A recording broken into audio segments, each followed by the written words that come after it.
नमस्कार दोस्तों, जय माता दी। आइए सर्वप्रथम हम माता का ध्यान करते हैं, उनकी प्रार्थना करते हैं। या देवी सर्वभूतेषु मातृस्वरूपेण संस्थिता नमस्तस्यै नमस्तस्यै नमस्तस्यै नमो नमः। पुराण वाङ्मय में श्रीमद्देवी भागवत महापुराण का अत्यंत महिमामय स्थान है। पुराणों की परिगणना में वेद तुल्य पवित्र और सभी लक्षणों से युक्त यह पुराण 5वां है। शक्ति के उपासक इस पुराण को शाक्त भागवत कहते हैं। इस ग्रंथ के आदि मध्य और अंत में सर्वत्र भगवती आद्या शक्ति की महिमा का प्रतिपादन किया गया है। इस पुराण के मुख्य रूप से परब्रह्म परमात्मा के मातृ रूप और उनकी उपासना का वर्णन है। भगवती आद्या शक्ति की लीलाएं अनंत हैं। उन लीला कथाओं का प्रतिपादन भी इस ग्रंथ का मुख्य प्रतिपाद्य विषय है, जिसके सम्यक अवगाहन से साधकों तथा भक्तों का मन देवी के पद्म पराग का भ्रमर बनकर भक्ति मार्ग का पथिक बन गया है। तृतीय अध्याय सूत जी द्वारा पुराणों के नाम तथा उनकी श्लोक संख्या का कथन। उप पुराणों तथा प्रत्येक द्वापर युग के व्यासों का नाम। सूत जी बोले, हे मुनीश्वर वृंद, सत्यवती सूत, वेद जी से मैंने जिस प्रकार तत्व पूर्वक पुराणों को सुना है, उसे मैं आप लोगों से कहता हूँ, सुनिए। उनमें 2 म वाले मत्स्य पुराण और मार्कंडेय पुराण, 2 भ वाले भविष्य पुराण तथा भागवत, 3 ब्र वाले ब्रह्म ब्रह्मांड और ब्रह्म वैवर्त्य पुराण, 4 व वाले वामन विष्णु वायु और वाराह पुराण, अ वाला अग्नि पुराण, न वाला नारद पुराण, प वाला पद्म पुराण, लिंग वाला लिंग पुराण, न वाला गरुड़ पुराण, कु वाला कूर्म पुराण, स्क वाला स्कंद पुराण। ये पृथक पृथक 18 पुराण हैं। उनमें आदि के मत्स्य पुराण में 14,000, अत्यंत अद्भुत मार्कंडेय पुराण में 9,000 तथा भविष्य पुराण में 14,500 श्लोक संख्या तत्वदर्शी मुनियों ने बताई है। पवित्र भागवत पुराण में 18,000 और ब्रह्म पुराण में 10,000 श्लोक हैं। ब्रह्मांड पुराण में 12,100 तथा ब्रह्मवर्त पुराण में 18,000 श्लोक हैं। हे शौनक, वामन पुराण में 10,000 तथा वायु पुराण में 24,600 श्लोक हैं। उस परम विचित्र विष्णु पुराण में 23,000, वाराह पुराण में 24,000, अग्नि पुराण में 16,000 तथा नारद पुराण में 25,000 श्लोक कहे गए हैं। विशाल पद्म पुराण में 55,000 और लिंग पुराण में 11,000 श्लोक हैं। इसी प्रकार साक्षात भगवान के द्वारा कहे हुए गरुड़ पुराण में 19,000 तथा कूर्म पुराण में 17,000 श्लोक हैं। परम विचित्र स्कंद पुराण में 21,000 श्लोक कहे गए हैं। हे पाप रहित मुनियों, इस प्रकार मैंने पुराणों तथा उनके श्लोकों की संख्या विस्तार पूर्वक बता दी। हे मुनिवरों, अब उप पुराण की भी संख्या सुनिए। उनमें सर्वप्रथम उप पुराण सनत कुमार हैं। तत्पश्चात नरसिंह, नारदिया, शिव, दुर्वासा, कपिल, मनु, उष्णा, वरुण, कालिका, सांब, नंदी, सौर, पराशर, आदित्य, माहेश्वर, भागवत तथा 18वां वशिष्ठ। ये सब उप पुराण महात्माओं द्वारा बताए गए हैं। सत्यवती तनय वेद व्यास जी ने 18 पुराणों की रचना करने के बाद उन्हीं विषयों से विस्तार पूर्वक उस अतुलनीय महाभारत का प्रणयन किया। प्रत्येक द्वापर युग में भगवान वेद व्यास जी ही धर्म रक्षार्थ पुराणों की यथाविधि रचना करते रहते हैं। जब जब द्वापर युग आता है तब तब साक्षात भगवान विष्णु ही व्यास जी के रूप में अवतीर्ण होकर सर्वलोक हितार्थ वेद के अनेक भेदोपभेद करते हैं।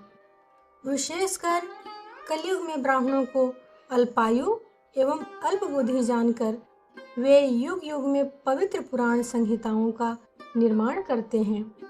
स्त्रियों, शूद्रों तथा भ्रष्ट द्विजातियों को वेद श्रवण का अधिकार नहीं है, इसीलिए उनके कल्याण के लिए व्यास जी ने पुराणों की रचना की है।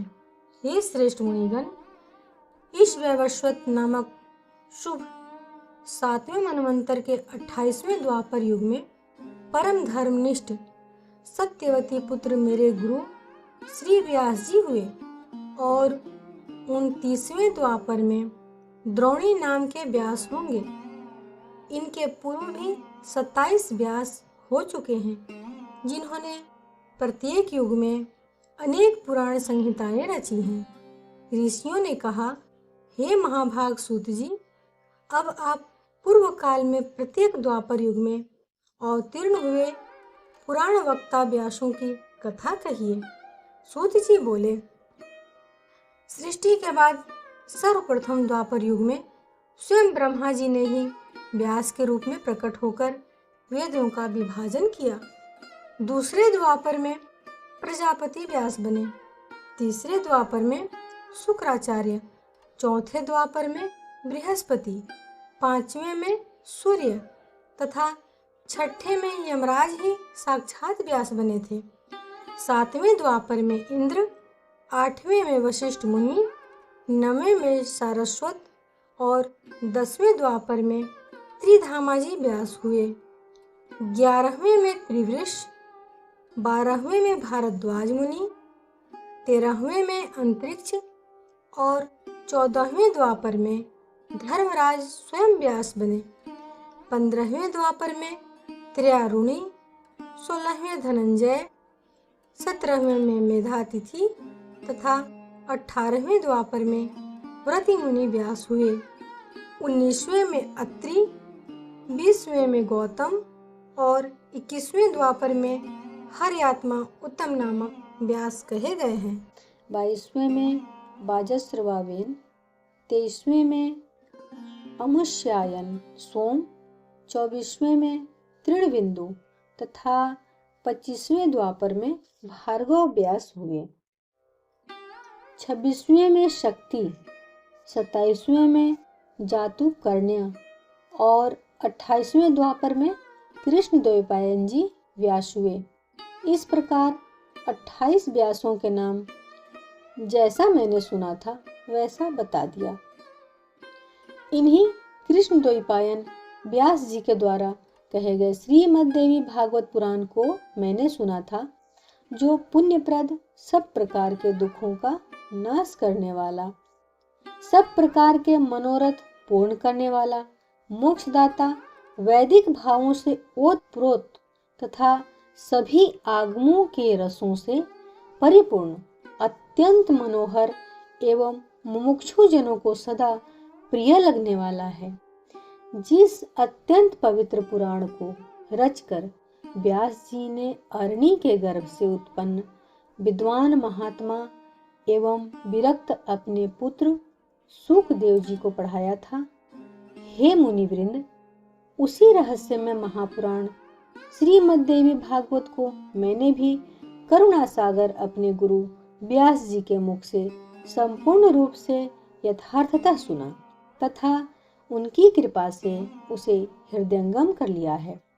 जिस समय अयोनिज एवं अपूर्व बुद्धिमान अपने पुत्र सुखदेव जी के प्रश्न करने पर व्यास जी ने रहस्य युक्त इस पुराण को सुनाया, उस समय मैंने भी एक साधारण श्रोता के रूप में इस महान प्रभाव वाले श्रीमद् देवी भागवत पुराण को सुन लिया। हे सर्वश्रेष्ठ मुनिजन, श्रीमद् भागवत रूपी इस कल्प वृक्ष के फल के स्वाद के प्रति आदर बुद्धि रखने वाले तथा अपार संसार सागर से पार पाने के लिए श्री सुखदेव जी ने अनेक प्रकार की सुंदर एवं रसमयी कथाओं से युक्त जिस अद्भुत महापुराण की विधिवत अपने कर्णपुट से प्रेम पूर्वक सुना है, उसे श्रवण करके भी जो कली काल के भय से मुक्त न हुआ, भला ऐसा प्राणी इस भूतल पर कौन होगा। वैदिक धर्म से रहित तथा निकृष्ट विचार रखने वाला बड़े से बड़ा पापी मनुष्य भी यदि किसी बहाने इस उत्तम श्रीमद्देवी भागवत पुराण का श्रवण कर लेता है, तो वह भी निश्चय ही समस्त सांसारिक सुखों को भोगकर अंत में योगी जनों के द्वारा प्राप्त करने योग्य भगवती के नाम से चिन्हित मनोरम तथा अचल पद को प्राप्त कर लेता है। जो प्राणी इस श्रीमद्देवी भागवत पुराण को प्रतिदिन प्रेम से सुनता है, उसके हृदय रूपी गुहा में विष्णु, शिव आदि देवताओं के लिए भी दुर्लभ सर्वश्रेष्ठ विद्या रूपिणी सज्जनों की एकमात्र प्रिया गुणातीता एवं समाधि द्वारा जानने योग्य वे भगवती निवास करने लगती हैं।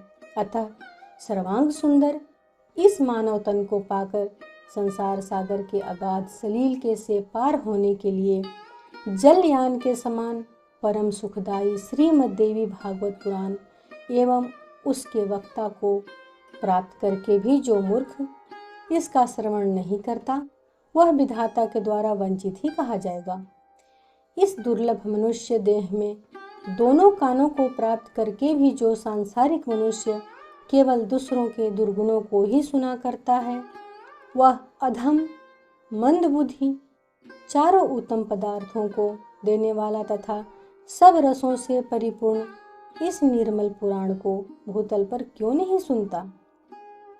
इस प्रकार श्रीमद्देवी भागवत महापुराण के तहत प्रथम स्कंद का 3रा अध्याय, चौथे अध्याय में हम लोग सुनेंगे नारद जी द्वारा व्यास जी को देवी की महिमा बताना, जिसमें सुनेंगे पुत्र रहित मनुष्य की न तो सद्गति होती है और न तो उसे स्वर्ग ही प्राप्त होती है। बहुत ही रोचक कथा है। जय माँ जगदम्बे।